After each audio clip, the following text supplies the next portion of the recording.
little bit tired, so I hope what I say inspires you, gives you a little bit of courage to help you move forward. Okay, so this is my niece Jasmine. In this photo, Jasmine is 9 years old and weighs 69 pounds. I don't know how old everyone is in the room, but when I was 19 years old, I weighed 69 pounds. So obviously I'm here to talk about mental illness.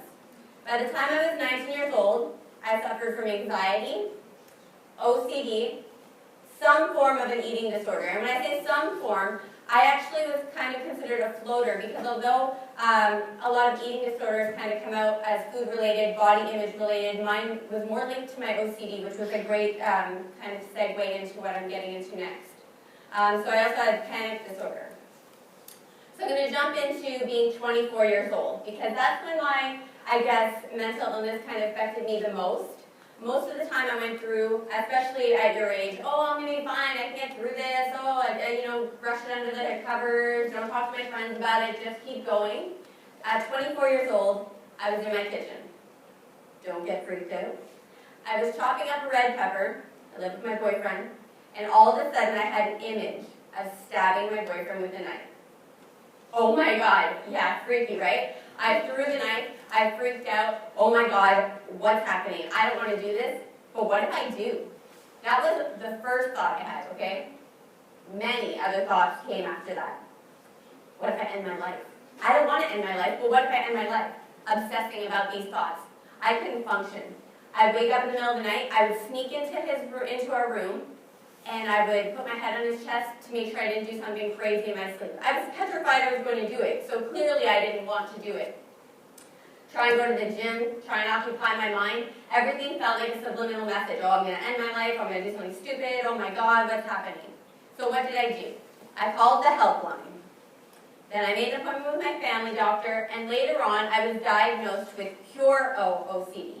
So it's not your traditional OCD where you're saying, there are rituals tied to it, but it's not necessarily like touching. It's intrusive, unwanted thoughts, images, impulses that are so far outside the character of who you are. They make you question everything. Imagine living in a nightmare every single day. You can't go to school, you can't go to work, you can't even sit in a room and have a conversation because even though you're talking to someone, you're not really there. You're constantly thinking about what's going on in your head. So diagnosed with pure OCD, petrified. So into that, with anxiety and pure OCD, there's a lot of mental health issues that come along with it. I'm kind of walking around here. What are other mental health issues I had? Well, I had anxiety.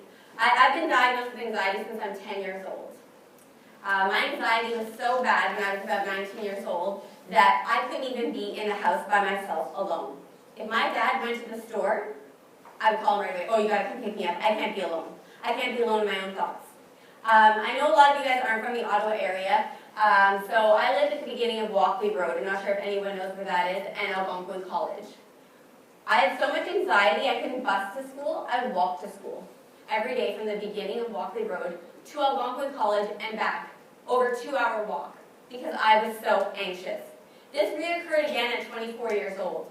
Dating my boyfriend, if I knew he was going to be home late, I would take the long way. I'm not going to be home before him. I can't stand being in my own thoughts. I don't trust myself. What am I going to do? The anxiety of just thinking too much. So I'm walking around, you guys are like, what the heck is she dropping? Right? Okay, so these are gum wrappers. How did I cope with my anxiety? At 10 years old, I started chewing gum.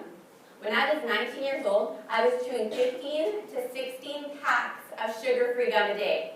People are like, oh, that's not a big deal, at least you're not smoking. 15 to 16 packs of sugar-free gum a day. What's in sugar-free gum? Sorbitol, aspartame. When consumed in large quantities, a lot of you might not know this, but it works as a laxative effect and makes you very sick. I was in excruciating pain, holding my stomach. My brother would pick me up, bring me into the car. I'd go to the hospital. They didn't know what was going on. I wasn't really telling them I was chewing 15 to 16 packs of gum a day. When was I chewing 15 to 16 packs? This is when I started getting into my eating disorder. And again, like I said, it wasn't body image issues. I can't really get too far into it, but a lot of allergies are coming up nowadays. And so there's a lot of anxiety associated with a lot of allergies I have today. So basically I eliminated all the food until my mind started to starve. I went into starvation mode, 69 pounds. So the gum chewing was when I was 69 pounds, that bad. I remember looking in the mirror, looking into my eyes, and crying because I couldn't recognize the girl that was looking in the mirror back at me. My eyes were sunk in, my teeth were like too big for my mouth, my hair was falling out, I had bald patches. I was so thin, to sit on the couch, I had cushion underneath my bum to sit on the couch because my tailbone stuck out so badly. I was that thin. I could have died. Living with my boyfriend at the time, well, I would keep him up at night, watching him, afraid I'm going to die, because my heart rate was going down so low. I was never hospitalized. I brought myself back out of it with a lot of self-care, but beyond that, you know, it does do a lot of wear and tear. So when you're going through a lot, you're wondering, how am I ever going to get out of this? I've gone through this and this, and when you're in that dark moment, you don't always see the light, right? And that's where depression kicks in. You don't know how you're going to get out. And I could talk to you now about a story when I lived in my car. I was working 3 jobs, and I say don't judge a book by its cover because it's so easy to do that. I was working 3 jobs and no one knew I was living in my car. My family got evicted from their home, and I lived in my car. And I tell you that story because I'm working 3 jobs and this is all happening and it was no fault of their own, it was just something that happened. But I saw the light and I pulled myself through. I'm not alone. People are going through this. Other things are happening in life. And I just kept going and finding that warrior strength that you all have inside of you that you don't necessarily know is there. Mental illness does not just affect the person going through it. So your family, your friends that see you going through this also affects them as well. And we don't always think about that. And sometimes when you're going through mental illness, especially for me, you don't always understand what's going on. It's like when I talked to you about that pure OCD, having all these thoughts, and I don't want to do this. What the heck is going on with me? Why am I having these thoughts? Sometimes we expect our family and friends to understand, but if you don't understand, how do they? Right? So I say to try and talk to them. Tell people what you need for support. Maybe your parents are on your back like we talked about. Mom, Dad, I just need you to listen to me for a second. Just listen and then speak. I just want someone to hear me. Or I just want advice.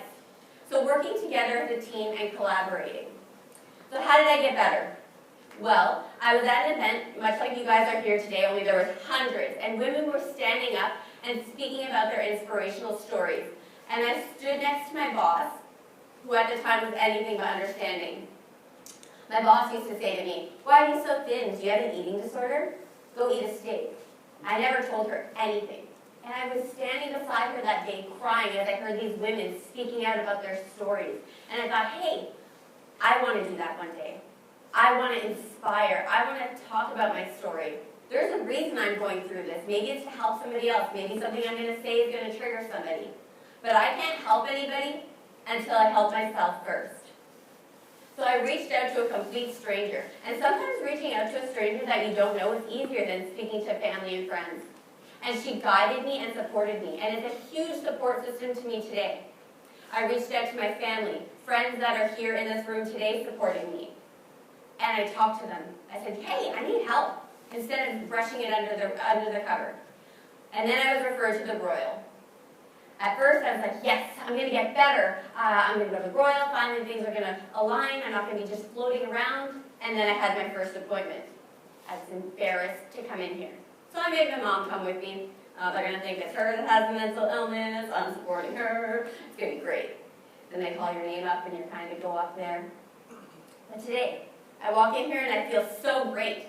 I feel excited to walk in here because I had a program that helped me deal with my pure OCD, that taught me how to recognize, okay, this is your pure OCD, this is you, how to distinguish the thoughts, let the thoughts pass through you. It's a form of cognitive behavioral therapy, which was up on there. And it did wonders, right? It's finding that niche. So, being at the Royal, getting better, how do I maintain staying healthy and happy? Well, I go to the gym Monday to Friday. I know if I don't eat right, I cannot go to the gym. So I eat to fuel my body. I go do nature walks. I get outside. I meditate. I do a gratitude journal. I spend time with my family and friends. I make personal time for me. So I know that it was kind of already mentioned, but mental health obviously affects 1 in 5 Canadians. So I really, actually, I know it's going to be kind of, everyone's rushing, but look around at 4 friends. 4 friends that actually mean something to you. Look down at yourself, because one of you, there's a very good chance one of you in your lifetime will suffer from some form of mental illness, whether it's that anxiety, whether it's that depression. And I ask you to look around because I want you to be that support system. I don't want you to be afraid to stand out. I want you to be able to be there for that friend. I want you to be there for yourself. Okay? So if I left you with 3 lessons today, okay? 1, mental illness is real. Just because you don't see it on the outside does not mean there's not more going on. It is a real illness and it is meant to be taken seriously. Number 2, the importance of support. So not just supporting the person going through mental illness, but I want you to know that you can also support yourself. To be your own backbone, to be able to stand up and say, hey, I'm going through something. Don't judge yourself for it. And thirdly, to live label-free. And why do I say live label-free? Because as someone who's gone through mental illness, you can truly take that in and allow it to become you. But no, my name is SabriNa. Yes, I've had OCD and anxiety and all these labels that you are given, but these are things I'm going through. They don't define who I am. They don't own me. I'm going to take charge of my own life. Self-love is not selfish. It is the most important thing that you can ever do. The importance of love and the importance to live. So I don't want you guys just to live every day and just get by and go through. I want you to love to live. And that is my story.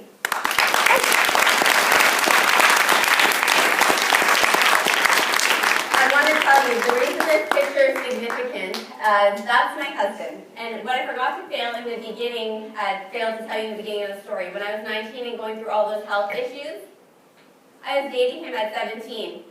He broke up with me. We were apart for 4 years because, like I said, mental illness doesn't just affect the person going through it, it affects everyone. 4 years later, came back, you guys. So, that's my beautiful little niece. Self-love is not selfish. That's at my house every weekend, Saturday and Sunday. I take the time to meditate. I just take time for me. It's very important. And that's all.